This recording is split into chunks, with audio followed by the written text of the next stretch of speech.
ধনপুর বিধানসভার অন্তর্গত কামরাঙ্গাতলীতে অবস্থিত উত্তর কামরাঙ্গাতলী উচ্চ মাধ্যমিক বিদ্যালয়ে সোমবার 19 জানুয়ারি 2026 তারিখে উৎসাহ উদ্দীপনার মধ্য দিয়ে অনুষ্ঠিত হল বিদ্যালয়ের বার্ষিক ক্রীড়া প্রতিযোগিতা। অনুষ্ঠানের শুভ উদ্বোধন করেন পঞ্চায়েত সমিতির চেয়ারম্যান শ্রীভাস ভৌমিক। প্রধান অতিথি হিসেবে উপস্থিত ছিলেন বিদ্যালয় পরিচালন কমিটির সভাপতি রাহুল সাহা। বিশেষ অতিথি হিসেবে উপস্থিত ছিলেন শ্রী ব্রজলাল দেববর্মা আইএস সোনামুড়া এবং সমাজসেবী বিপ্লব দেবনাথ। অনুষ্ঠানে সভাপতিত্ব করেন বিদ্যালয়ের প্রধান শিক্ষিকা ফুলকুমারী রূপিণী মহোদয়া। অনুষ্ঠানের সূচনা হয় সঙ্গীত পরিবেশনের মাধ্যমে। আয়োজকদের পক্ষ থেকে জানানো হয় শিশুদের শারীরিক ও মানসিক বিকাশে খেলাধুলার গুরুত্ব অপরিসীম। খোলামেলা পরিবেশে শরীর সুস্থ রাখতে এবং প্রতিযোগিতামূলক মনোভাব গড়ে তুলতেই এই ক্রীড়া প্রতিযোগিতার আয়োজন করা হয়েছে।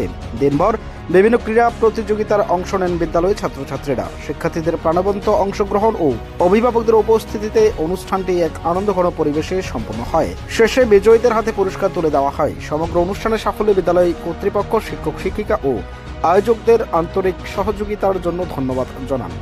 Report Tripura TV.